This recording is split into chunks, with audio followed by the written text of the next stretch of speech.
tasihha mongko ora sah apa al munazaatu apa pertentangan fi kaunihi ing dalem anane al amrin sing disandari fi kauni ing dalem anane amrin iku sunnatan kategori sunnah au ghaira bid'atin utawa ora bid'ah bila khilafin kelawan tanpa onone perdebatan aw ala khilafin utawa ya ing atase perselisihan mimma saking perkara takut dama kang wis dingin apa mak asalisu utawi bid'ah sing nomor 3 iku al bid'ah iku bagian sing nomor 3 iku al bid'ah iku pira-pira bid'ah al khilafiyatu kang bangsa perselisihan. Wahia uta al bid'ah al khilafiyah iku al mabniyatu iku bid'ah kang den jenengaken ala aslaini ing atase asal loro ya tajadabuhu kang saling tarik menarik ing al mabniyah apa kulun saben-saben suwiji minhuma saking aslain. Faman mongko utawi ulama utawi wong kala kang dawuhna sapa man bihadza kelawan kulun minhuma kala mongko dawuh sapa man bid'atun utawi iki iku al mabniyah ma iku bid'atun aran bid'ah. Lawaman utawi wong kala kang dawuhna sapa man bimukabili kelawan perkara sing bandingi hadza lawane mongko kala mongko ngendika sapa man sunnatun utawi al mabniyah ala al mabniyah iku sunnatun iku kategori sunnah kama kaya dene contoh takut dama kang wis dingin apa ma fi dzarbil idarati ing dalem masalah dadekno hubungan harus kataman bersama wa dzikril jamaati lan zikir secara berjamaah.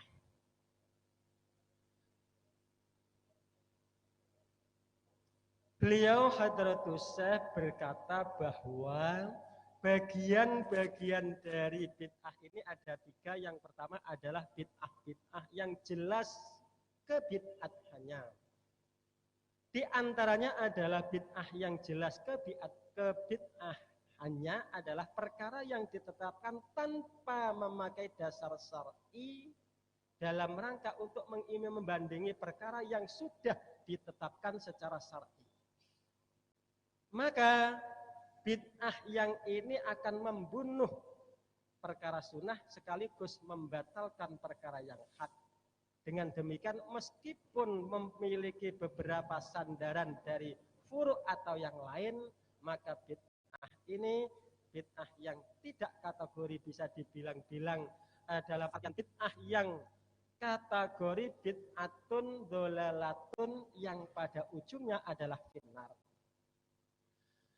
Kemudian bagian yang kedua adalah bid'ah yang disandarkan kepada perkara yang lain, yang mestinya perkara yang lain ini seandainya tidak ditemplei dengan yang ini, maka tidak termasuk itu bid'ah atau itu sunnah, tidak termasuk kategori apa-apa. Kemudian yang ketiga, bagian yang ketiga adalah bid'ah yang kategori ada perselisihan di antara ulama, yaitu sebagaimana yang ketika suatu kasus yang ada 2 dalil asal yang saling salah satunya ini saling menarik, satunya berdasarkan asal ini, yang satu adalah berdasarkan asal dalil yang lain juga sama-sama. Maka ketika ulama ini dengan pijakan dalil salah satunya akan mengatakan bahwa ini kategori bid'ah. Sementara yang lain dengan dasar asal yang lain mengatakan bahwa ini adalah sunnah. Sebagaimana contoh termasuk ini adalah perdebatan ulama ini bid'ah atau tidak adalah zikir bersama dan baca kataman Al-Quran secara gilir dan seterusnya. Wa qala lan dawuh sapa al-allamatu sapa wong sing banget alime, berarti cendekiawan. Rupane Muhammad Waliyuddin As-Sibsiri fi Syarhil Arba'in An-Nawawiyati ing dalam kitab Yasar Arba'in ala qolihi ing atase dawuh Kanjeng Nabi sallallahu alaihi wasallam rupane dawuh man ahdasa utasapane wong iku ahdasa nganyar-nganyari sapa man hadasan ing perkara sing anyar au awa utawa sak ora-orane ngungsi sapa man wa muhdasan ing perkara sing baru fa alaihi mongko iku melarat ing atase man laknatullahi utawi laknate Gusti Allah.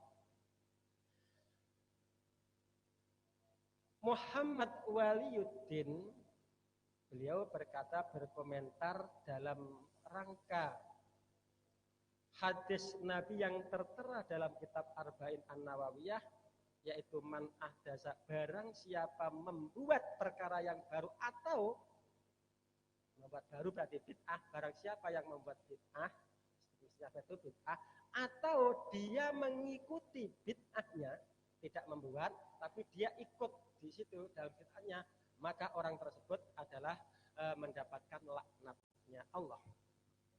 Wadakhala masuk fil hadis ing dalam hadis mau apa al uqudu pira-pira transaksi al fasidatu sing rusak.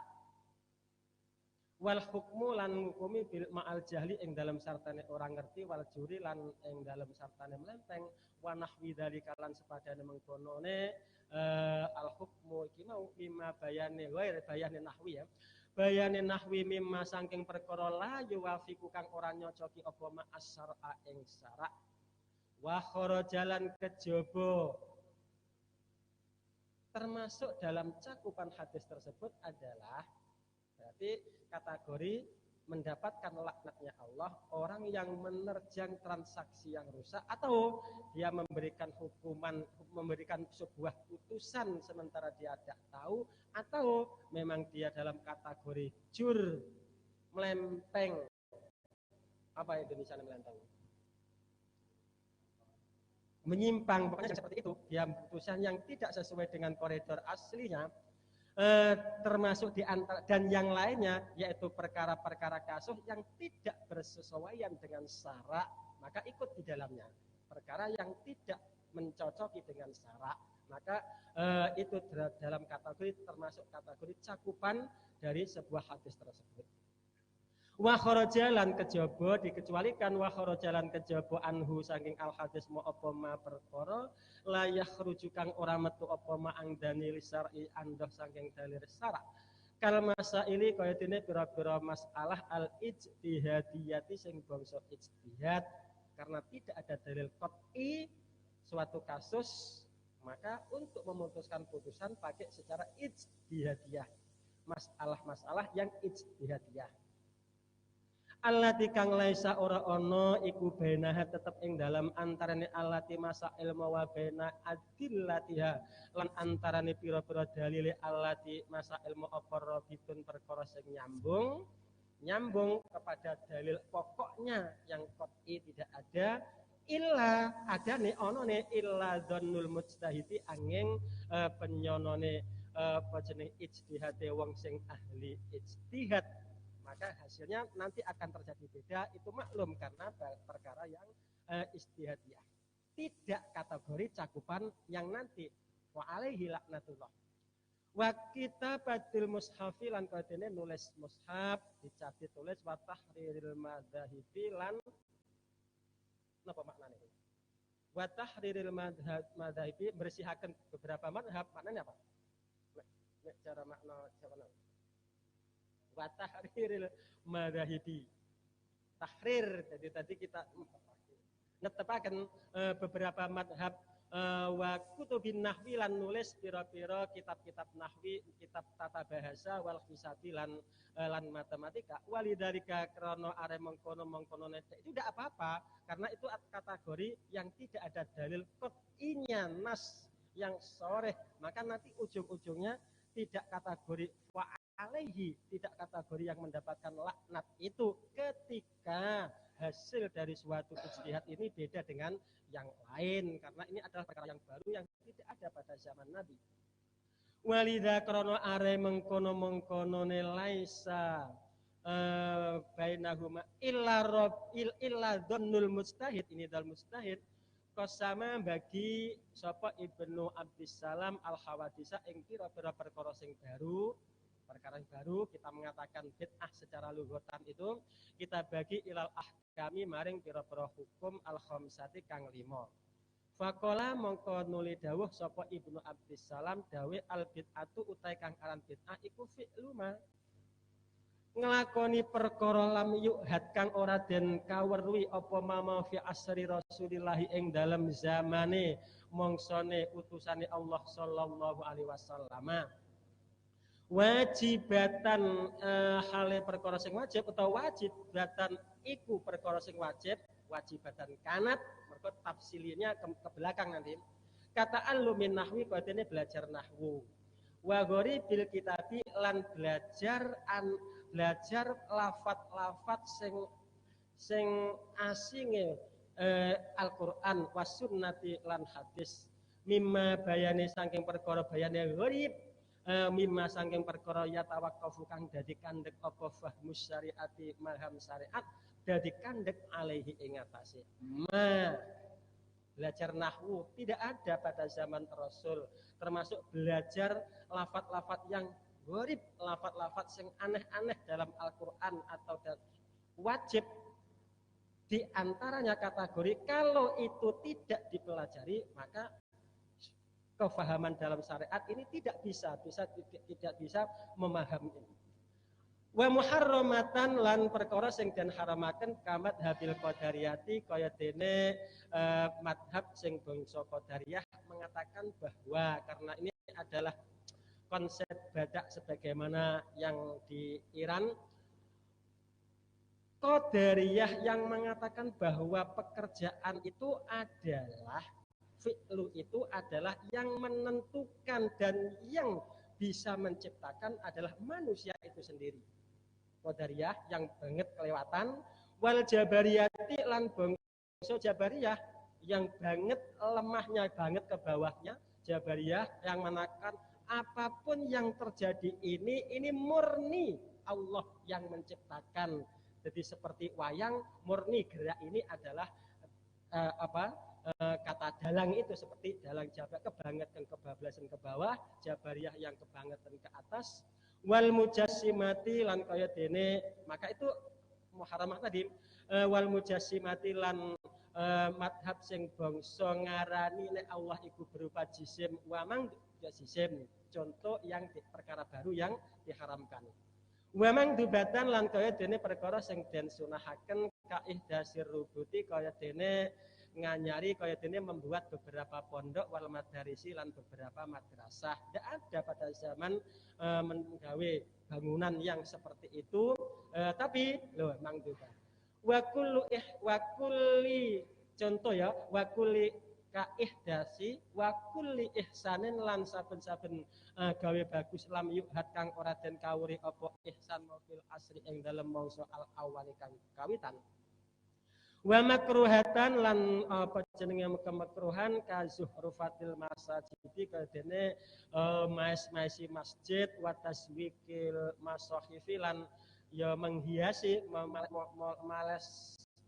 dipoles dihias sedemikian rupa beberapa mushaf wa mubahatan lan perkara sing mubah. Bahkan pada zamanina hada gak ada masjid koyoek masjid kok sing tanpa di bangunan yang desain sedemikian rupa koyo-koyo ndak ada. Mestinya makruh. Pancen sudah asratus saah, sudah tanda-tanda kiamat. Wa taswikil masahi wa mubahatan makruh. Wa mubahatan.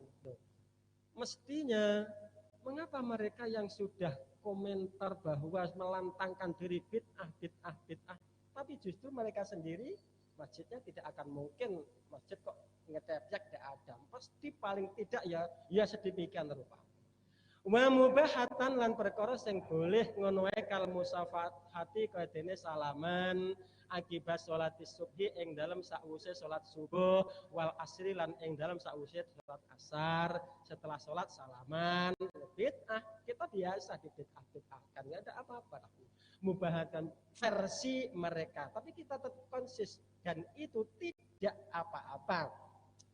Wa tawassu'i lan gawe jembar fil makali ing dalem panganane wal masrabi lan inumane wal malbasi lan pakaiane wa ghairi dzalika lan liyane malbas masrab lan makal. Iki perkara yang mubah-mubah itu aja. Ini adalah klarifikasi dari Ibnu Abdis Salam tentang pemetaan bahwa bid'ah itu bisa jadi seperti itu. Ada yang wajib, haram, makruh dan yang lain-lain seperti yang itu. Faida arafta mongko ing dalem nalikane ngerti sapa sira ma ing penjelasan dukira kang den tutur apa ma tak lamu mongko ngerti sapa sira annama ing sak temene perkara kila kang den ngendikaaken apa ngene innahu sak temene ma iku bid'atun iku bid'ah katihati subhati kaya dene ambil tasbih wiritan ono tasbih cerek-cerek wa talafuti lan melafatkan biniyati kelawan niat sholat wae kok usolli, poso kok nawaitu sama hodin.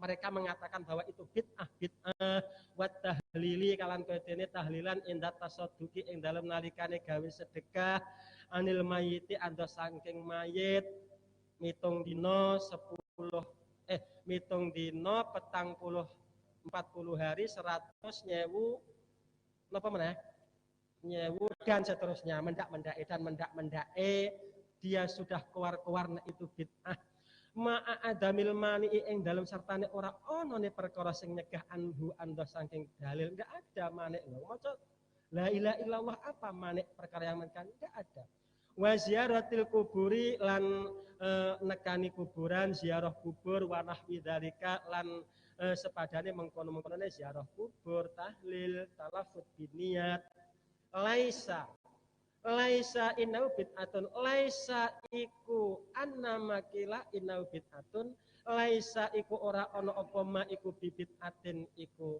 annama ya annama khabare anna dari annama kila iku laisa ora ono apa ma kila iku bid'atin iku aran bid'ah.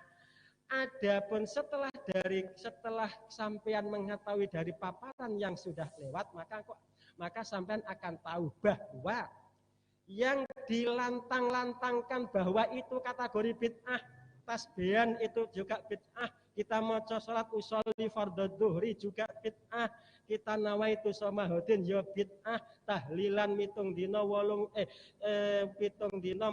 hari ya bid'ah, ziarah kubur bid'ah, bahkan sampai yang mengatakan itu syirik. Maka bahwa itu semua apa yang dilantangkan oleh mereka itu semua versi kita dari penjelasan itu bahwa itu tidak termasuk kategori bid'ah dengan tanda kutip bid'ah yang bid'atun wa kullu bid'atin dhalalatun wa kullu dhalalatin finnar, tidak kategori itu. Kalau sekedar kategori bid'ah secara definisi ya oke-oke saja, kita mengatakan itu oke-oke saja. Wa annama lan sak temene perkara di ataf lafat annama kila wa an dan sampean akan tahu annama ing sak temene perkara bisa kang den anyari apa mamin ahdi amwalin nasi saking ngalap bondo-bondone menungso bil aswaki ing dalem pira-pira pasar alailiyati sing bangsa malam. Berarti pasar malam ambil tiket apa jenenge ana kercise ngono apa ya nggih? Walak bilan lan permainan bil kurati kelawan bola sepak bola wa ghairi dzalika lan liyane mengkon wah iki aku maniak bola iki wa ghairi dzalika lan nggih jujur saja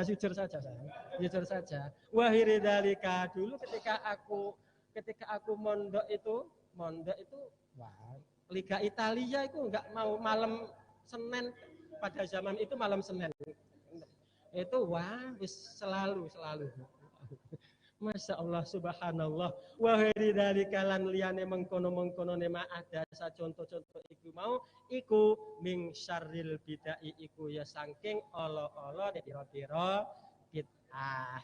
Ini saja untuk sementara kami bacakan dan saya kembalikan kepada moderator. Semoga. Terima kasih Pak Kiai Yasin. Menarik apa yang kita barusan dengar, apalagi dalam purna atau kesimpulan dari bab 1 ini, fa'iza arafta ma dzukira ta'lamu anna makila innahu bid'atun katikhadhi subha, sampai pada akhirnya masuk pada al-aswaq al-lailiyah atau pasar malam, kemudian al-la'ib bil qurah, dolanan bal, sepak bola ya. Champion ya kan. Wa ghairu dzalik min syarril bid'ah. Jadi apa yang sudah dijelaskan ini menarik sebenarnya untuk kita bahas.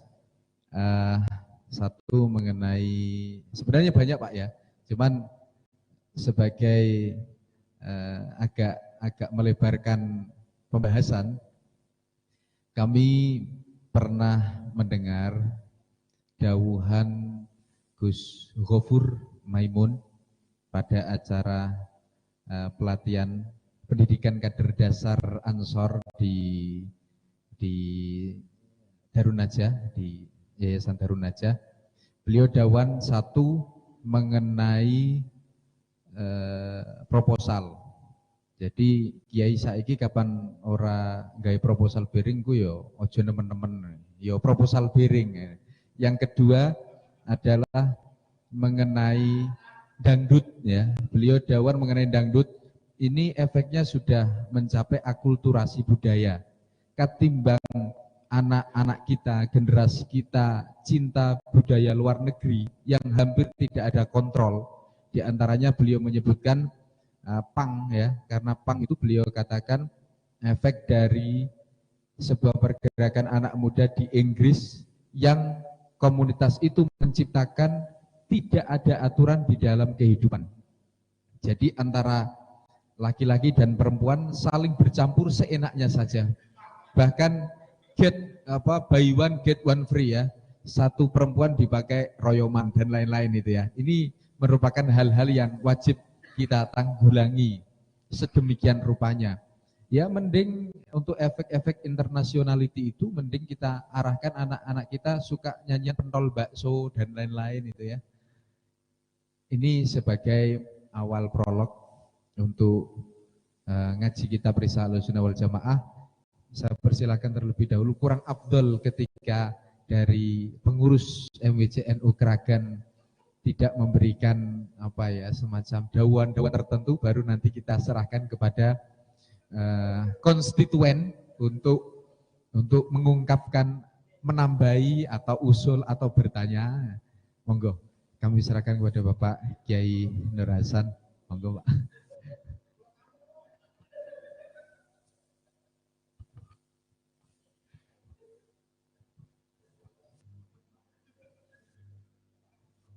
Terima kasih.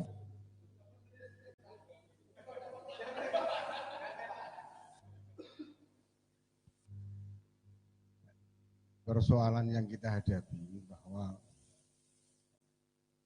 kita sebenarnya sudah cukup paham tentang ajaran Ahlussunnah wal Jamaah yang kita alami setiap hari ini. Cuma memang mereka selalu yang di luar Nahdliyin ini selalu mengatakan bid'ah. Kita memang tadi dijelaskan dari sisi bahasa atau definisi apa yang kita lakukan bid'ah, tapi tidak tergolong yang dhalalah itu. Nah, mereka tidak mau tahu apakah itu dhalalah atau tidak. Kalau itu tidak diajarkan oleh Quran dan hadis itu dianggap bid'ah. Nah, persoalan bagaimana kita harus memahamkan atau setidak-tidaknya memberikan penjelasan kepada orang-orang yang lebih awam. Ini hal tindakan yang harus kita lakukan terus-menerus, termasuk di dalam kajian-kajian seperti di malam ini. Jadi saya juga sangat mengapresiasi kegiatan ini sebenarnya. Jadi ini juga tidak harus berhenti dalam kajian kitab Ahlussunnah wal Jamaah Mbah Hasyim, tapi kita nanti juga mungkin ada yang lain di samping Pak Yasin atau siapa atau Bang Toyib ini juga bisa memberikan. Yang jelas bagaimana kita mensikapi keadaan di luar ini.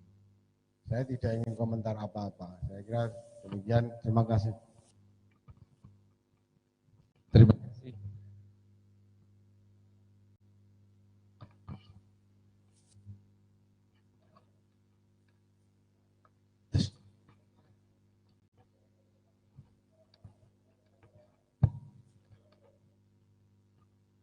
Terima kasih dari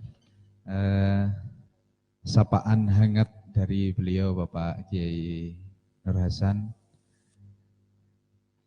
Berbicara mengenai generasi muda, apalagi kaitannya dengan hal-hal bid'ah, itu ormas-ormas yang sering membid'ahkan, mengkafirkan dan lain-lain ini, nampaknya kita tidak terlalu mulai sepaneng Pak, karena di Jogja beberapa hari yang lalu melalui salah satu surat kabar itu menggelar aksi buka bersama, takjil istilahnya, lewat Tribun Jogja.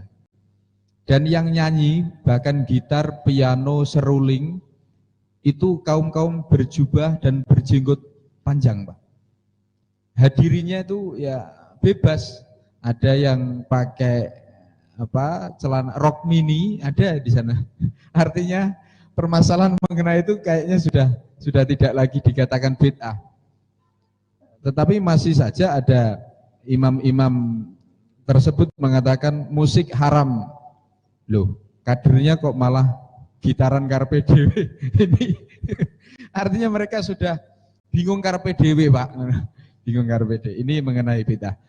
Selain itu, saya persilahkan dari para hadirin untuk memberikan atau tanggapan atau tambahan sebelum nanti Pak Yasin melanjutkan di fasal kedua. Monggo.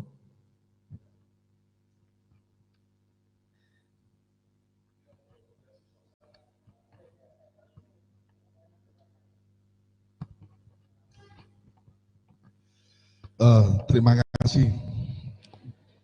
Tadi sudah nyimak apa yang telah dibacakan oleh Pak Kiai Yasin kaitannya dengan malam ini, ternyata temanya masih bid'ah.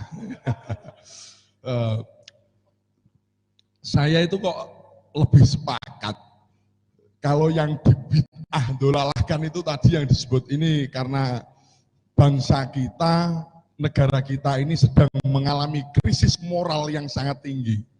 Bahkan anak-anak atau para peserta didik yang ada di lembaga pendidikan itu hampir sama sekali tidak, moralitasnya sangat rendah sekali. Itu kenapa? Karena pengaruh pergaulan bebas yang sudah tidak ada batasan kontrol lagi.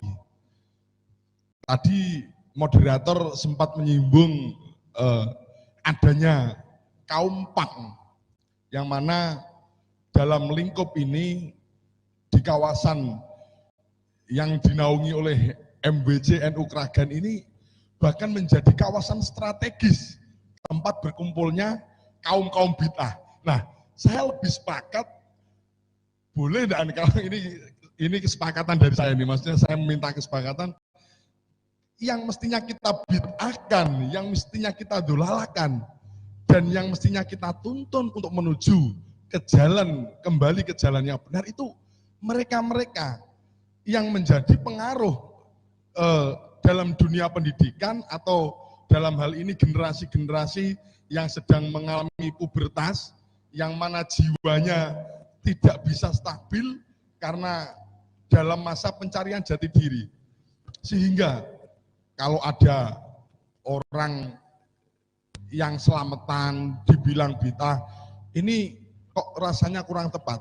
Kalau saya kok lebih tepat, mereka ini loh, para kaum-kaum yang tidak jelas ini, para golongan-golongan dan kelompok-kelompok yang tidak jelas, yang menyebarkan virus-virus hancurnya moralitas bangsa ini. Marilah kita bid'ahkan bersama-sama, biar mereka itu paham.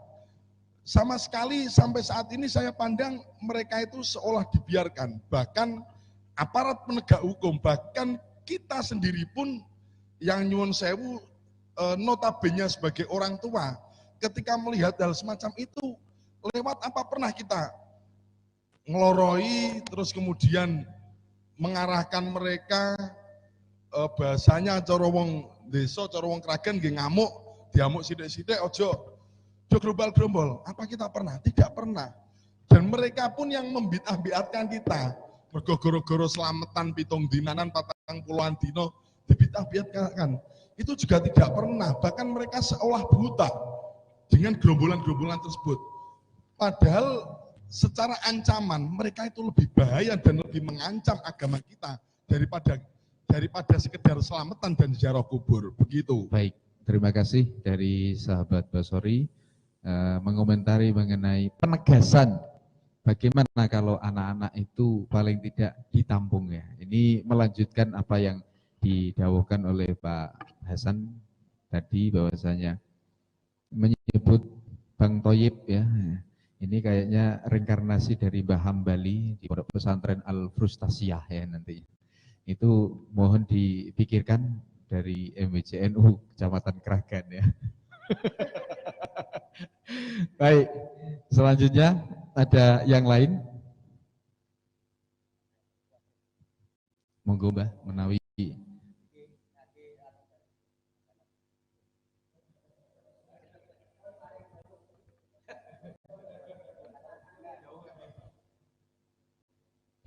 Mas siapa tadi? Basori. Mungkin kalau masalah pergaulan bebas itu kok Rahnan itu sepertinya atau harus tugas keamanan kepolisian.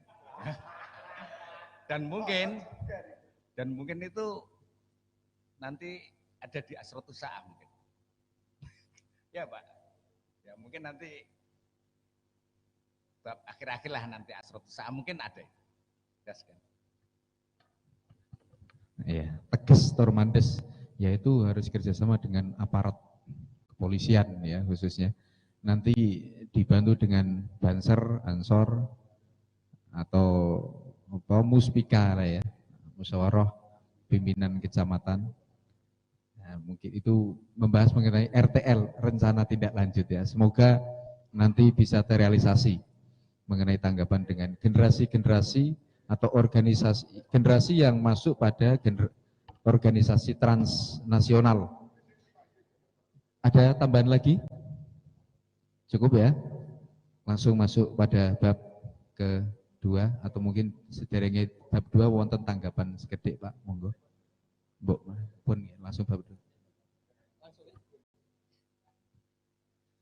Bismillahirrahmanirrahim.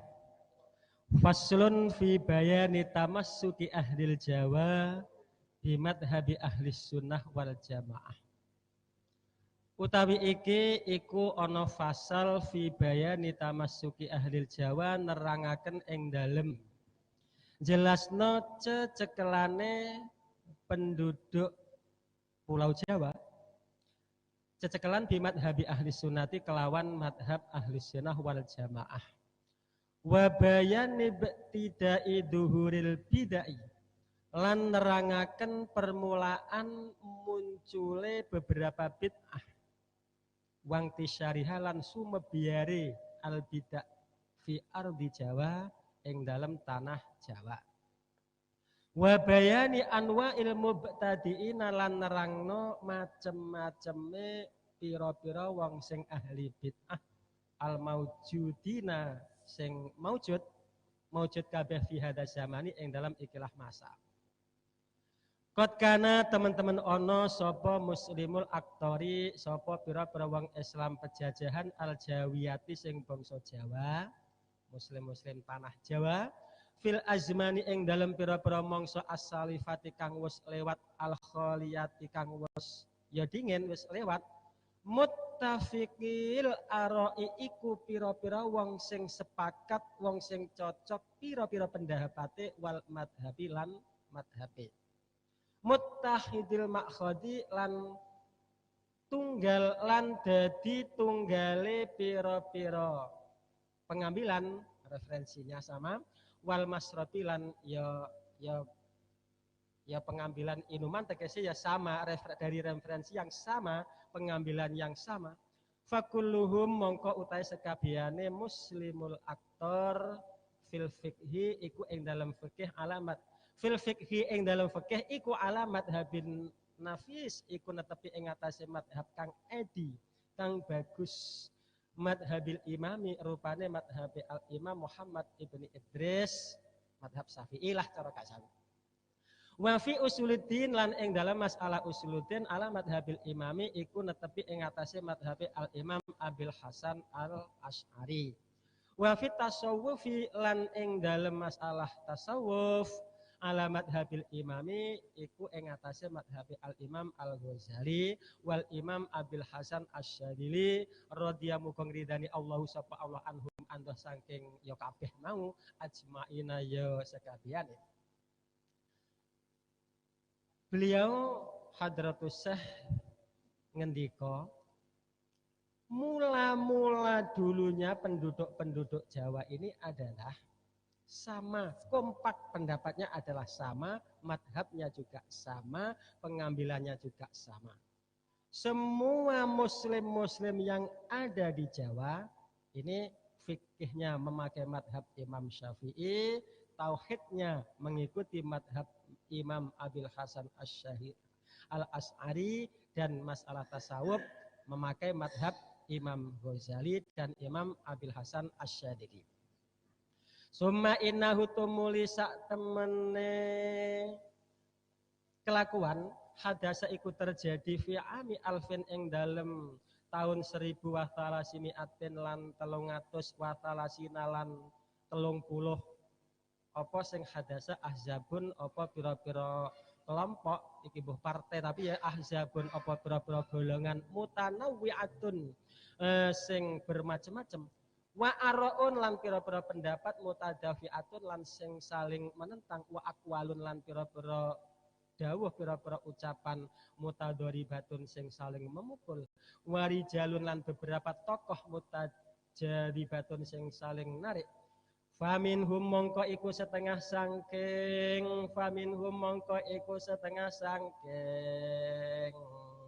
sangking apa sangking muslimul aktor iki mau salafiyuna utawi pira-pira wong sing netepi kesalafane ko ibuna tur sing padha jumenengi alama ing atase toreko alama ing atase perkara alaihi iku tetep ing atase ma aslafuhum ya kuna-kunane as-salafiyun minat tamadhubi bayane sangking gawe madhabil madhabi kelawan madhab al-muayyani kang den tertentokno wa tamassuki lan cecekelan bil kutubi kelawan pira-pira kitab al-mu'tabarati sang den wilang-wilang al-mutadawilati sing gilir gumanti wa mahabbati ahlil baiti lan cinta keluarga dalem Kanjeng Nabi wal auliyai lan cinta pira-pira kekasih Allah wassolihina lan ya mahabbah maring pira-pira wong sing bagus-bagus wa tabarruki lan ngalap berkah bihim kelawan solihin aulia ahlul bait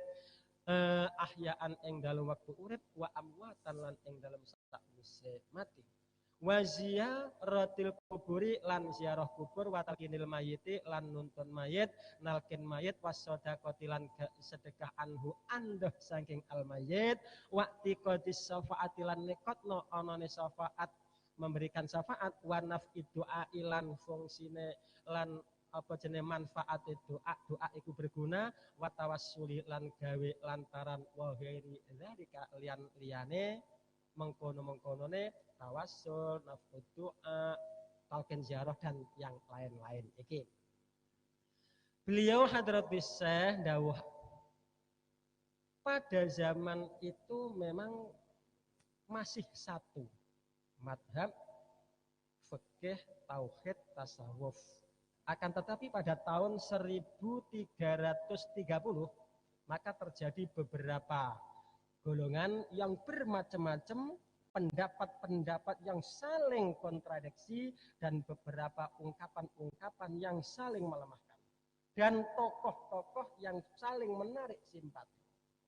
Sebagian ada yaitu orang-orang yang kategori salafiyun yang tetap konsis netepi kesalafannya yaitu bermadhab dengan salah satu madhab.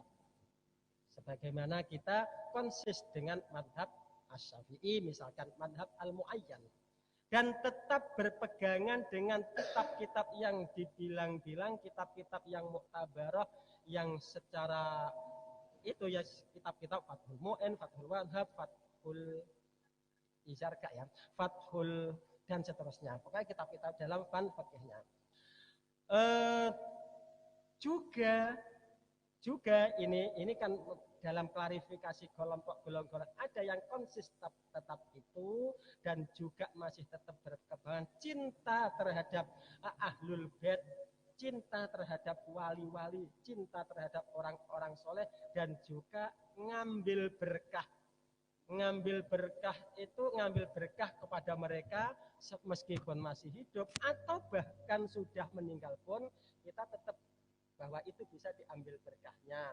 Kemudian ziarah kubur, talqin mayit, sedekah, termasuk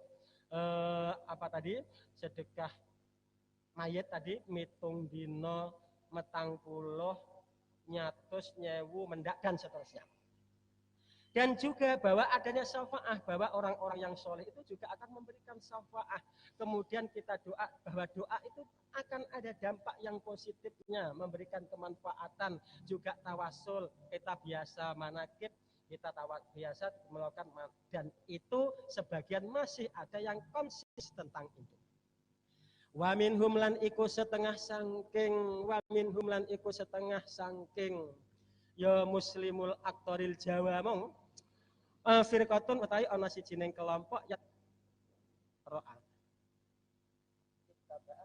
yattabiuna kang padha anut sapa firqah mara ya Muhammad Abduh ing pendapate Muhammad Abduh wa Rasyid Ridho lan ya pendapate Rasyid Ridho, wa ya'khuduna lan ngambil sapa firqatun min bid'ati Muhammad ibni Abdul Wahhab an-Najdi saking ke bid'ahane. Beliau sudah mengomentari bahwa itu kebid'ahane Muhammad bin Abdul Wahhab wa Ahmad ibn Taimiyah wa tilmidhihi lan murite Ahmad ibn Taimiyah rupani Ibnul Qayyim wa Bani Abdul Hadi. Faharramu mongko ngaramaken mengharamkan sapa firqatun mama ing opo-opo wae ajma kang wis sepakat sapa al muslimuna pira-pira wong Islam sing lalu iku al muslimun sepakat ala nadbihi ing atase kesunahane ma. Ada sebagian kelompok yakni setelah tahun itu beliau kelompok-kelompok yang mengikuti pendapatnya Muhammad Abduh, Rasyid Ridho, dan dia mengambil mereka ini mengambil dari pendapat-pendapatku, kalau beliau mengatakan bid'ahnya Muhammad bin Abdul Wahhab. Karena mereka kelompok ini mengharamkan perkara-perkara yang telah disepakati bahwa itu adalah sebuah kesunahan. Oh wes ana contohnya gitu. Wa huwa utawi ma ajma'al muslimun. Terlalu berarti tadi over ini.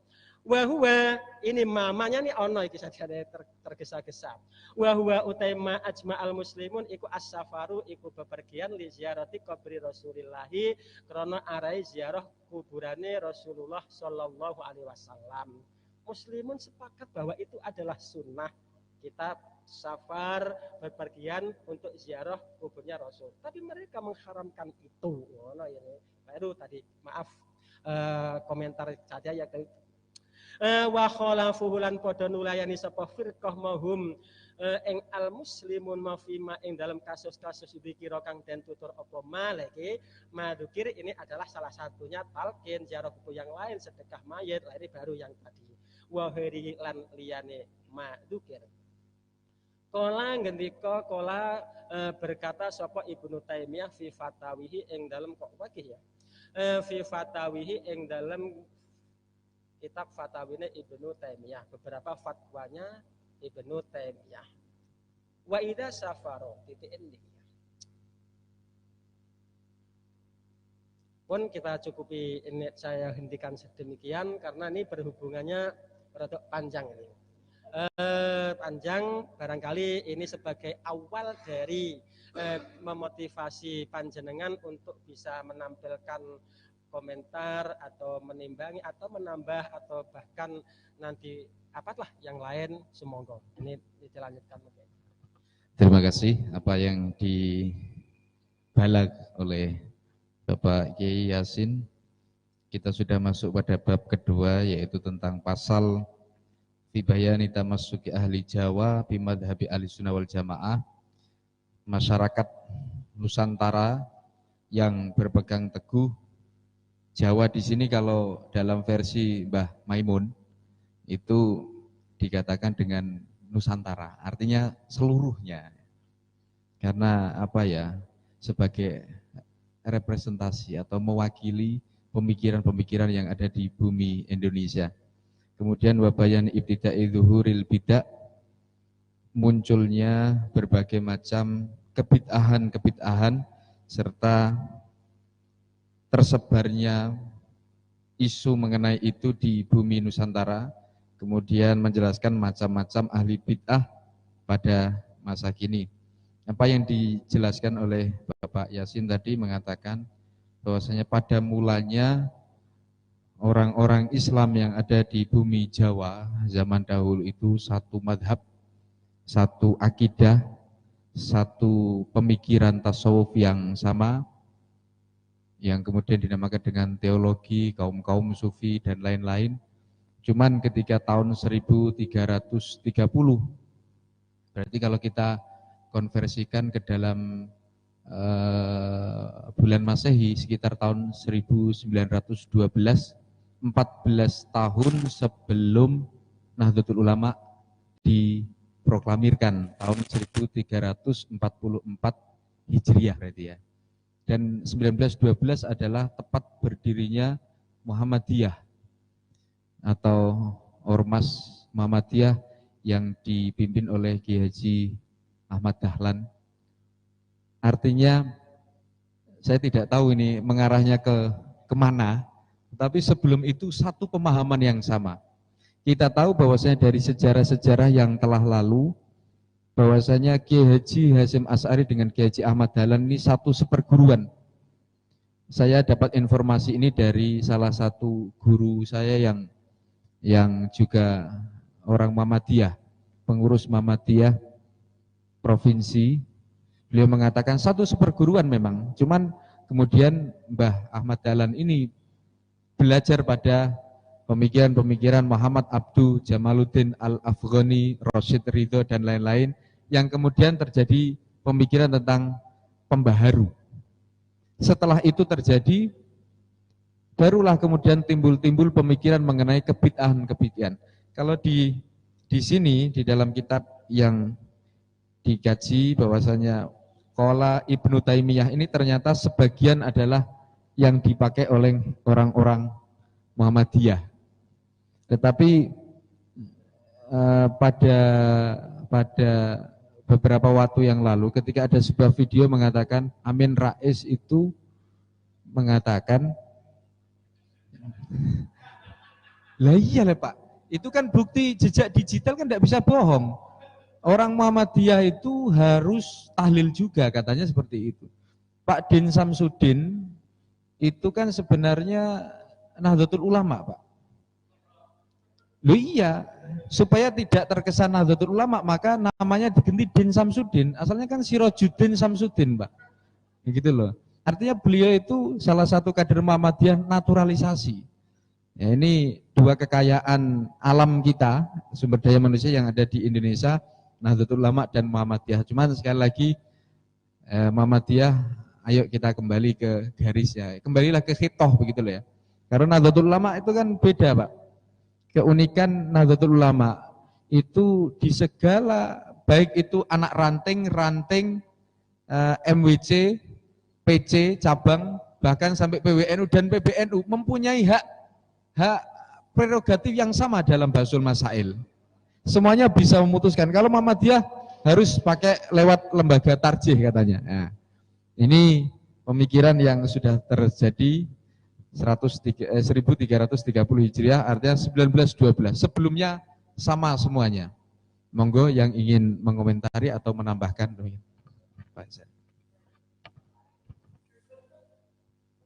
Terima kasih.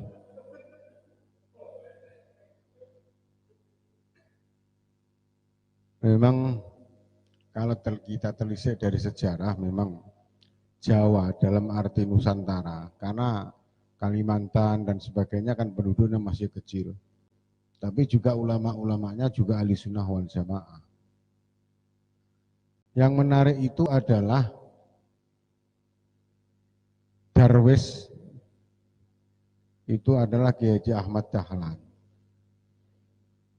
Sama-sama meguru di Kiai Haji Soleh Darat. Usianya lebih tua Mbah Kiai Haji Ahmad Dahlan sekitar 2-3 tahun. Dalam posisi itu kemudian pada belajar di Arab. Cuma di sana, ini informasi yang saya peroleh dari kemarin tanggal 10 Mei saya akan ke Termas. Di Arab, nah, cuma megurunya sudah berbeda. Ini satu hal. Tapi yang menjadi lucu, itu beberapa kelompok Muhammadiyah itu banyak yang belajar di pondok pesantren Termas. Kiai Haji Azhar Basir itu juga alumni Termas. Dan beliau itu adalah anaknya orang NU. Maka ketika Pak Ahmad Azhar Basir itu menjadi ketua PP Muhammadiyah, Gus Dur ya enjoy saja. Karena riwayatnya jelas, jadi umpama dadi Muhammadiyah ya ora patok galak gitu kan. Memang orangnya baik. Karena itu kebetulan waktu itu dosen saya. Jadi kalau dengan santri itu sangat senang Pak Ahmad Azhar Basir. Nah sampai sekarang dzuriyahnya Mbak Ahmad Dahlan itu masih ada yang masih hidup, itu 17 orang itu alumni Termas. Nah ini yang menjadi, nah kenapa kok menjadi begitu sekarang seperti tahun 70-an, 80-an, 90-an itu begitu perbedaannya begitu jauh, itu memang sudah perkembangan pemikiran kader-kader Muhammadiyah yang baru. Waktu dulu tidak begitu keras, karena memang kader-kader Muhammadiyah itu masih banyak yang di pondok pesantren salaf seperti warga Nahdlatul Ulama itu. Jadi, nah sampai sekarang Den Samsudin memang dulu kader NU, Ibnunya itu dia masih Ibnu. Ibnunya memang dia NU karena orang NTB sana, orang Muhammadiyah di NTB adanya Ibnu Ansor. Nah, setelah kuliah di Gontor dan sebagainya, dia cenderung pemikiran seperti pendapat Nasid Ridho dan sebagainya tadi. Tapi sekarang setelah tidak menjadi ketua PP Muhammadiyah, pandangannya sudah berbeda, agak condong ke NU. Ini bukan kalau saya prediksi, ini bukan karena ora ketua Muhammadiyah. Ini mungkin ada peluang yang lain yang ingin diraih, kan begitu. Nah, jadi pandangan sekarang pendapatnya itu sudah agak satu simetris dengan Nahdlatul Ulama. Gayanya kayak Pak Said Akil dan sebagainya. Ya. Walaupun tidak sekeras seperti Buya Ma'arif. Gitu. Ya, Buya Ma'arif itu sebenarnya dulu ketika saya juga menjadi mahasiswanya, waktu mengadakan stadium general itu kuliah umum, dia mengatakan saya ini netral. Siapa yang pakai saya akan masuk. NU mau pakai saya akan masuk NU. Saya mau Muhammadiyah mau pakai saya, ya saya Muhammadiyah secara label. Nah, makanya pendapatnya sekarang itu, karena Syafi'i Ma'arif itu mbak itu Torekoh, Mursyid, Naksabandiyah di Sumatera Barat itu. Jadi inilah, jadi pergeseran pendapat itu setelah wafatnya Kiai Ahmad Dahlan, setelah masuknya Mas Mansur dan sebagainya. Jadi nah sekarang karena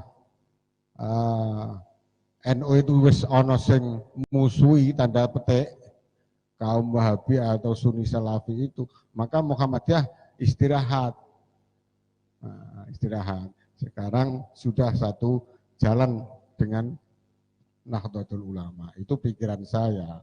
Saya kira itu wacana bahwa yang jelas zuriyahnya Mbah Kiai Haji Ahmad Dahlan itu sekarang yang masih hidup masih ada 17 alumni Pondok Pesantren Termas Pacitan Jawa Timur.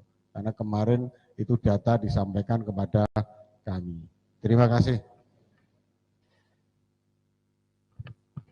Terima kasih atas tanggapan dari Bapak Muhammad Nur Hasan.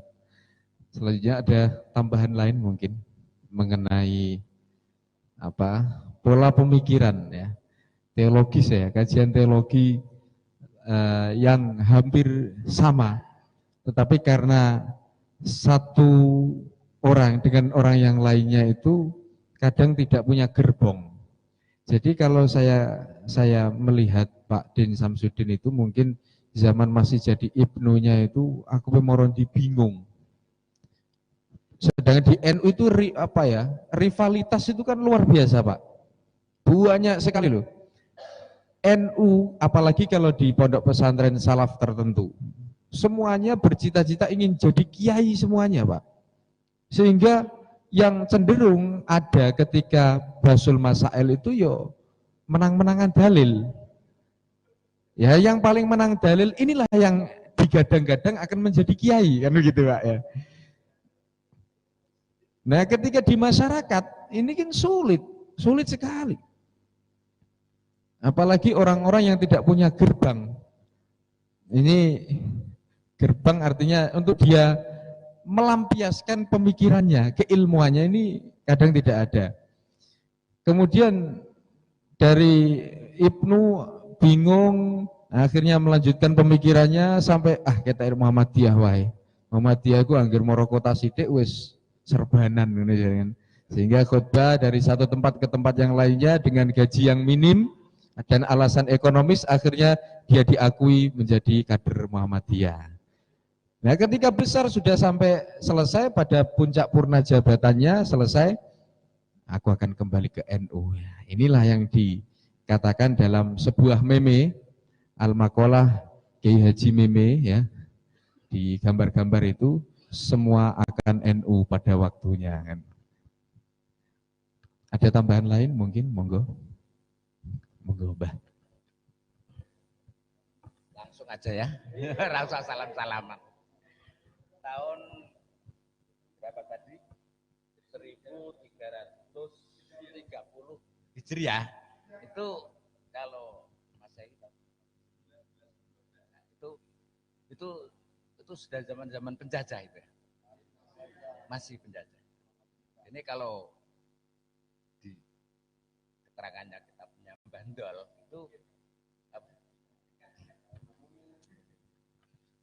itu memang Belanda itu ingin sekali umat Islam Indonesia itu terjadi perpecahan. Sebab kala itu memang Belanda kesulitan untuk mengalahkan orang-orang Islam. Sebab orang Islam waktu itu ummatun wahidatun ala tiqodin wahidin. Nah, kemudian Belanda tahu bahwa syariat orang Islam Jawa dengan di Arab Saudi itu berbeda. Di sana tidak boleh ziarah kubur, mengharamkan ziarah kubur, tapi orang Indonesia ziarah kubur dan lain-lain lah. Akhirnya untuk Belanda belajar dari pengalaman yang sejarah-sejarah yang dulu, orang Islam itu bisanya pecah itu, bisanya kalah itu kalau dia pecah dari dalam. Angger siji karo siji wis satu kelompok dengan kelompok yang lain gak cocok ya wis gampang. Tapi kalau masih umatun wahidatun ala tiqotin wahidin, mereka merasa kesulitan. Nah, dari situlah akhirnya Belanda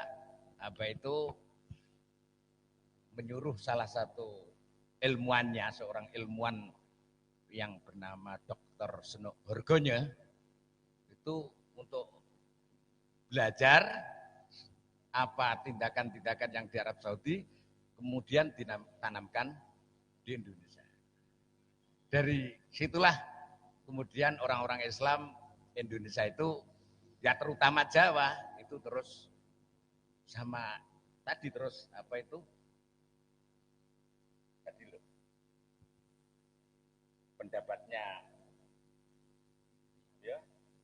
pendapatnya Aroun berapa tadi?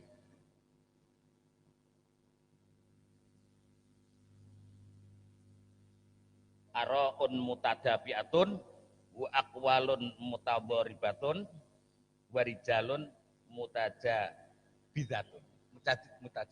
Dari situlah munculnya, dan waktu itu terus orang-orang yang mengikuti paham-paham yang diajarkan oleh Seno Horgonya tahun berapa itu terus mendirikan satu organisasi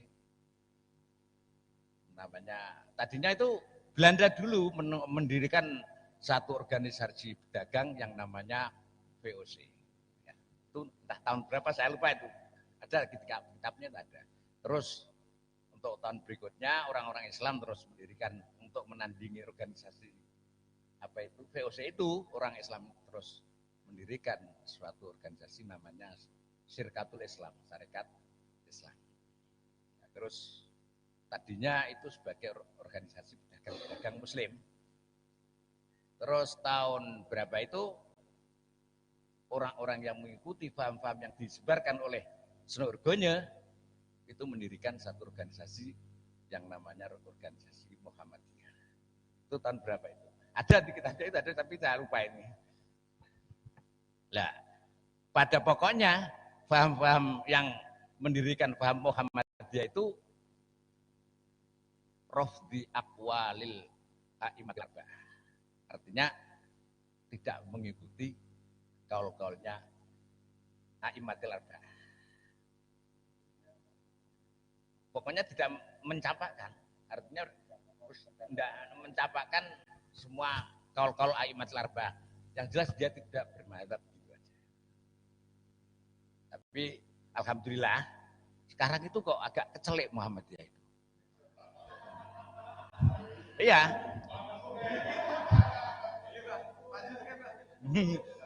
Agak kecelek.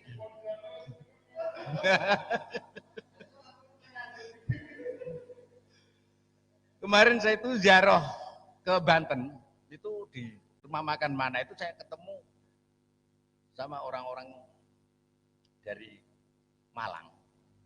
Itu ya dia bilang kalau dia itu orang Muhammadiyah, tapi sekarang kok ikut ziarah. Loh itu loh. Jadi orang Muhammadiyah sekarang itu juga banyak yang mengikuti ziarah, padahal tadinya itu mengharam-haramkan ziarah kubur. Alhamdulillah sekarang banyak orang-orang Muhammadiyah yang entah karena dia kepengen refreshing dia nggak tahu, kok wayahe rejup karo ruah itu wayah wong dong lancar ya nggak tahu, atau memang betul-betul niatnya sudah mau mengikuti hadis fazuruha ya nggak tahu saya. Sebab selama ini orang-orang Muhammadiyah dulu-dulu itu kan yang dipakai itu kuntunahaitukum an ziyaratil kan itu. Jadi dia tidak menganggap kalimah terusnya fazuruha itu dianggap itu akadibullah. Itu adalah rawi-rawi hadis yang buang-buang itu tambahnya rawi-rawi hadis itu. Dia menganggap begitu. Tapi sekarang dia kok ya semoga saja mereka sudah menganggap kalimah fazuruha itu betul-betul itu dari Rasulullah. Sebab itu tertulis di Bukhari Muslim, dan as-sahihul kutub ba'dal Quran itu adalah kitab Sahihul Bukhari dan Sahihul muslim. Dan kalimah fazuruha itu tertulis sekian.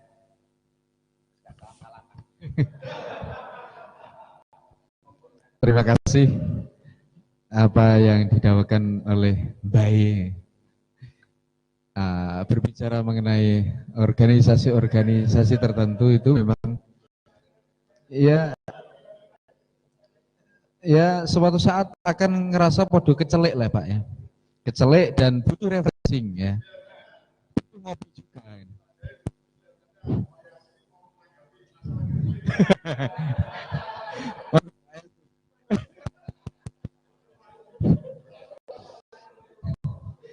Jadi memang antar masih itu habis Pak.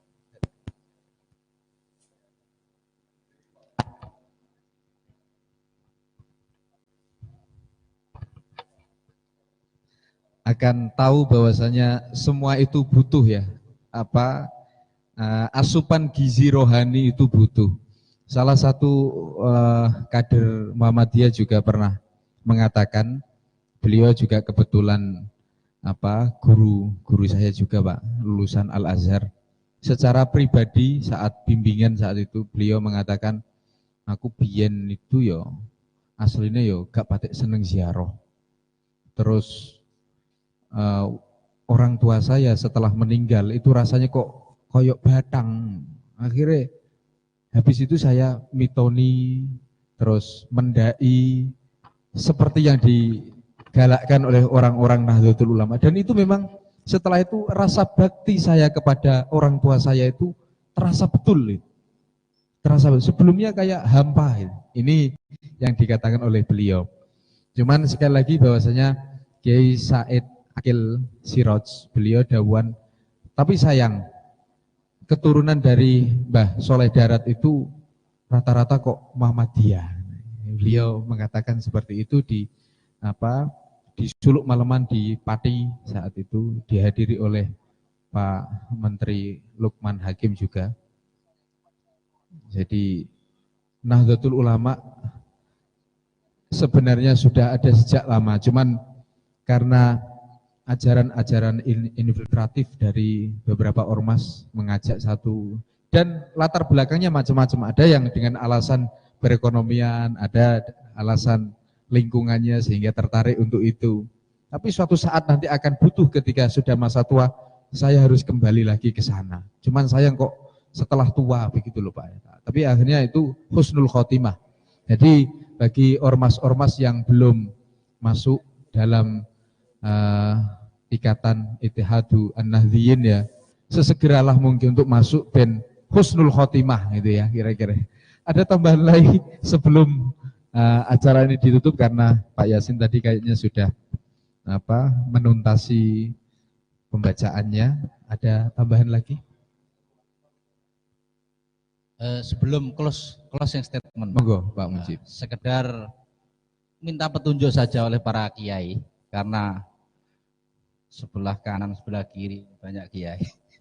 Sing jelas gak ora kiai apa Mbak?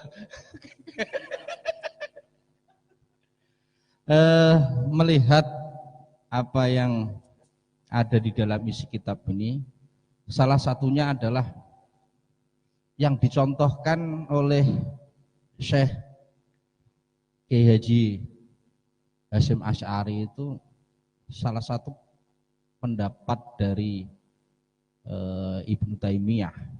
Mau tidak mau, Imam Ibnu Taimiyah merupakan sosok ulama yang juga disegani pada zamannya.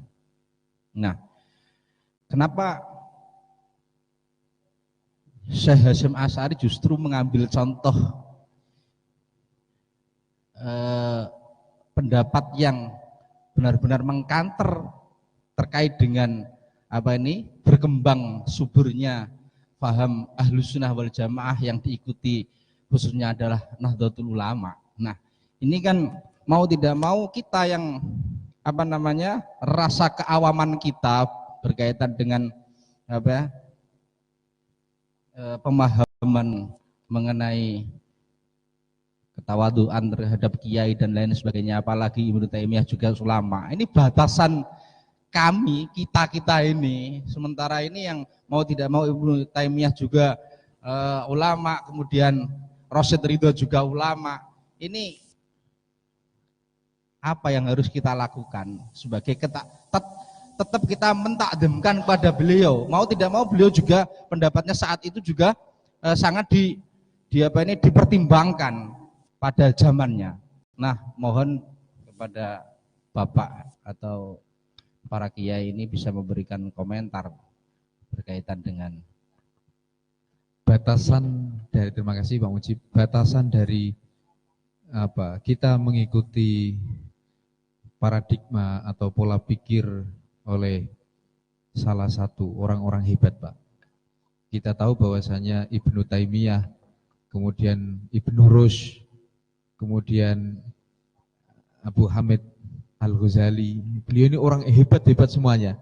Tetapi pada masanya beliau akan kembali pada tingkat pemikiran-pemikiran kaum-kaum asketen atau sufisme. Padahal dulu adalah seorang filosof, Imam Ghazali, filosof, tetapi teorinya ditentang sendiri rupa-rupanya tahafutul falasifah, sehingga Ibnu Rushd kalau tidak salah ya, itu menentang piye karepe Imam Ghazali. Biyen padha karo awak-awak dhewe kok saiki malah nyalahno wong-wong koyok model awak dhewe ngeten iki. Nah, sebagai kader muda atau orang-orang yang sedang orang-orang yang sedang makan bangku sekolah, Pak. Ini harus bagaimana mengikut. Apalagi di Ngruki itu kan, di Ngruki Solo, Abu Bakar Ba'asyir. Ini kan kader-kadernya kan pakai model pemikiran Ibnu Taimiyah. Di pondok, katakanlah pondok yang selama ini kita cintai, Pondok Sarang, itu mengatakan Ibnu Taimiyah pada akhir, meskipun masih terjadi perdebatan, pada akhirnya kembali lagi ke husnul khotimah. Ada pesantren tidak usah diikuti pemikirannya atau pribon ini. Monggo Pak Yasin. Ya, terima kasih. Pertanyaan yang rumit dijawab. Tetapi karena ini adalah beliau menampilkan ini adalah nanti bahasanya bahasa secara ilmiah, jadi secara ilmiahnya, sehingga setelah menampilkan pendapat-pendapat beliau akan seperti termasuk tokoh-tokoh yang lainnya, Ibnu Rushd yang sampai dalam kitab Namut Bidayatul Mujtahid itu menampilkan 4 madhab, ditampilkan semua kategori lintas madhab lah kita. Itu memang saya kira justru itu memberikan pelajaran kepada kita bahwa itu semua nantinya kita juga justru malah memberikan kemantapan kepada kita. Nek cara kula beliau sampai menukil-nukil yang seperti itu, justru ini adalah memberikan kemantapan kepada kita, kok tidak menjadi malah kebimbangan, enggak, justru malah kita lebih mantap. Orang-orang yang senior-senior seperti itu dan seterusnya. Nah, cara kula kok gitu. Mbah yang lain enggak. Terima kasih. Hurgonye. VOC. Ini menarik sekali. Monggo Mbah, Mbah, monggo. Menanggapi tadi Pak Mujib. Ada siapa? Rasyid Ridho, Ibnu Taimiyah itu orangnya memang Ibnu Taimiyah itu cerdasnya luar biasa. Kecerdasannya itu luar biasa. Ibnu Taimiyah. Ibnu Taimiyah itu namanya itu Ahmad bin Abdul Hakim bin Abdus Salam bin Taimiyah. Jadi Taimiyah sudah buyutnya atau mbahnya. Cerdasnya luar biasa. Tapi walam yajid syekhon yahdihi ila sabilil haq. Itu ada kata-kata gitulah. Dia tidak mendapatkan guru yang menunjukkan ila sabilil haq. Dan seperti Abdul Wahab, Muhammad bin Abdul Wahab, Namanya itu Muhammad bin Abdul Wahab. Kalau Abdul Wahabnya itu Ahlussunnah, bapaknya itu. Yang sedangkan itu kan Muhammad anaknya itu. Jadi tapi kok mazhabnya itu kok Wahabi gitu loh. Padahal abahnya itu min ulama Ahlussunnah, Abdul Wahab itu. Yang anu itu anaknya itu Muhammad itu, yang namanya Muhammad itu. Nah, Muhammad itu bergurunya itu juga di Mekah, juga di Madinah, jadi Haromen. Nah, semua guru-gurunya itu yatafarrasunal fi al-ilhad. Jadi berfirasat ada keilhatan di Muhammad. Sehingga sampai waktu bapaknya masih hidup dan saudaranya Syekh Sulaiman masih hidup, itu santri-santrinya itu dilarang untuk mendekat sama Muhammad. Sebab ya tadi termasuk yatafarrasuna fihil ilhad. Muhammadnya. Jadi kalau bapaknya itu min ulama Ahlussunnah, Abdul Wahab itu. Yang bikin apa? Yang bermadzhab Wahabi itu kan anaknya itu, tapi mazhabnya kok dinisbatkan bapaknya gitu loh yang. Jadi kalau Abdul Wahab itu min ulama Ahlussunnah itu. Jadi kalau orang-orang itu ya top semua, cuma ya kita harus bisa membeda-bedakan lah. Itu masih mengikuti a'immatil arba'ah atau ulama-ulama salaf atau sudah menyimpang. Kalau kehebatannya, pikirannya jelas luar biasa itu. Memang cerdasnya luar biasa. Muhammad bin Abdul Wahab itu. Sampai matinya saja dalam penjara ya Pak. Abdul Wahab itu. Apa? Ibnu Taimiyah itu. Kalau Abdul Wahab itu, Muhammad bin Abdul Wahab itu terus dibantu oleh untuk menyebarkan pahamnya itu dibantu oleh Muhammad bin Su'ud, raja pertama Arab Saudi. Jadi paham Muhammad bin Abdul Wahab, pahamnya itu di backup oleh Muhammad bin Su'ud, raja pertama Arab Saudi. Makanya pahamnya terus merajalela itu karena di backup oleh penguasa. Dan Muhammad bin Su'ud itu lahirnya itu di tanah Musailamah Al-Kadzdzab. Muhammad bin Su'ud itu kelahirannya di tanah Musailamah Al-Kadzdzab, Ra'isul Murtaddin. Mungkin apa sekarang Riyadh itu nopo sakniki Riyadh niku Pak. Non? Sebab riyen niku nek zaman riyen kan Riyadh mboten wonten nama Riyadh. Nek wonten niku Mekah, Madinah, Thaif nggih. Kita di Mekah. Non? Jadi yang jelas kenapa? Karena paham Wahabi itu kok menguasai di Arab Saudi karena langsung di backup dan dibantu oleh penguasa yaitu Muhammad bin Su'ud. Dan Muhammad bin Su'ud itu lahirnya itu di tanah Musailamah Al-Kadzdzab. Wis ora usah salam. Terima kasih, Mbah. Ini ilmu Jawane ana, Pak. Godak-gathuk matuk. Tetapi saya itu curiga begini loh, Pak. Apakah ada pembelokan sejarah? Karena terlepas dari pemindahan model kemadhaban yang ada di Arab Saudi itu tidak terlepas dari kekuasaan. Artinya Inggris ada di situ juga. Sehingga 1926 itu dari Komite Hijaz mengirimkan panjenenganipun Hadratus Syekh Wahab Hasbullah untuk berdiplomasi dengan raja saat itu. Kalaupun tidak ada diplomasi, mungkin makam Rasulullah tidak bisa kita ziarahi sampai sekarang, itu diantaranya.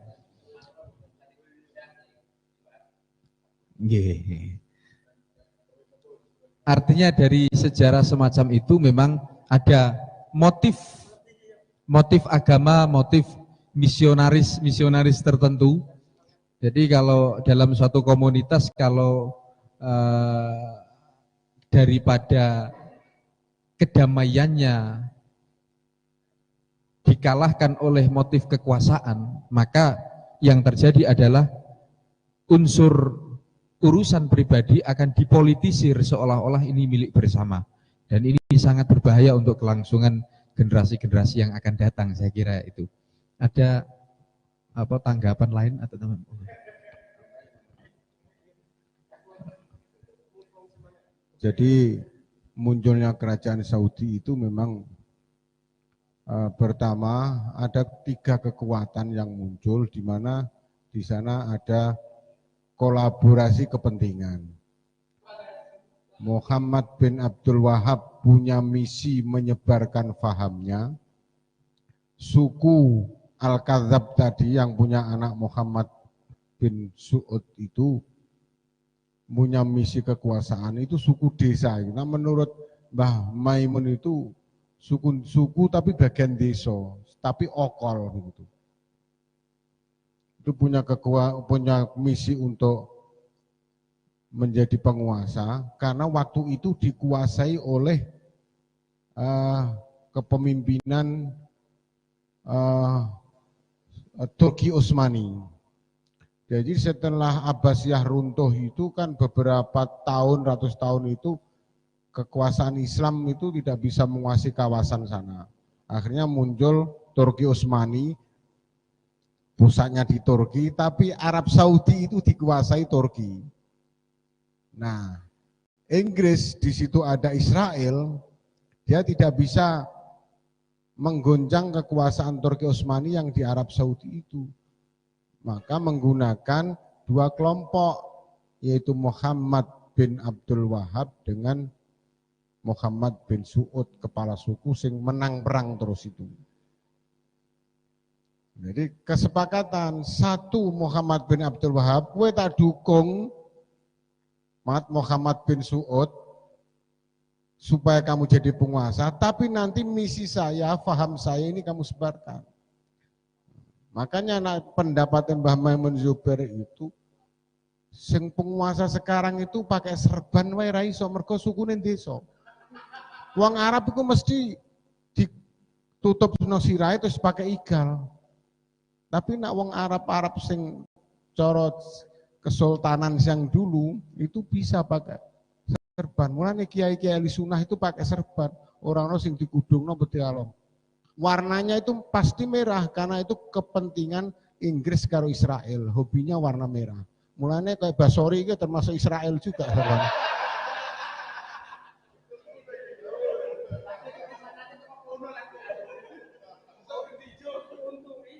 Nah, jadi rata-rata mesti merah itu raja-raja Arab itu rata-rata merah. Atau yang netral putih, tidak pernah pakai hijau, pakai apa gitu kan. Rasulullah kan tidak pernah pakai merah, nah, itu. Iya, serapapa. Jadi itu sehingga Turki Utsmani itu runtuh, terus dibangunlah itu kekuasaan Arab Saudi. Ya, jadi semua itu kepentingan kekuasaan, kepentingan politik itu juga dicampuri dengan kepentingan agama. Dan sekarang juga dilanjutkan untuk itu. Ya, saya kira itu, terima kasih. Terima kasih atas tambahannya. Pripun, Pak? Pripun, Pak Yasin? Baik, terima kasih atas keaktifan diskusi dan ngopi Ramadan bersama MWJ Anugerahkan untuk membalang kitab Risalah Ahlussunnah wal Jamaah. Semakin hari nampaknya semakin menarik untuk disimak. Jadi dulur-dulur semuanya atau kader-kader Nahdlatul Ulama atau generasi-generasi NU nampaknya sangat rugi kalau tidak mengikuti majelis yang penuh berkah ini ya. Gambia. Saya tidak mau menggunakan istilah-istilah tertentu yang menjurus ke arah politik ya. Gambyak ngono wae lah. Sedulur nyemanak ngono. Baik, pada akhirnya kita tetap akan kita tutup karena Nahdlatul Ulama yang baru itu harus konsisten terhadap waktu Pak ya. Tapi yo isih wae molor aku yo gumun ya. Sudah molor 10 menit. Di closing statement ini saya ingin mengungkapkan salah satu cerita dari Gus Dur sewaktu di Metro Lampung. Beliau menceritakan tentang Pak Harto yang saat itu sedang kena penyakit encok Pak ya. Artinya rodok linu-linu sitik di gegele gitu. Beliau berkata kepada Pak Harto setelah mengunjungi di istananya,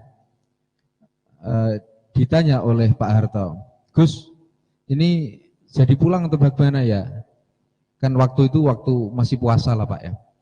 Ya pulang lah, tapi kiainya kan di sini kan? Iya di sini karena beliau itu NU baru. Loh, memang ada perbedaan antara NU baru dan NU lama? Ada. Kalau NU baru itu dapat diskon 60%. Ya. Jadi nanti sholat tarawihnya karena jenengan sedang encok di diskon 60% jadi 11 rakaat plus witir. Ya, kira-kira seperti itu. Itu guyonan yang tidak usah dimasukkan hati, tapi orang-orang tertentu nek kadung apa ya, pikirannya radikal nanti ya ujungnya kayak dolanan agama begitu ya, liberal dan lain-lain.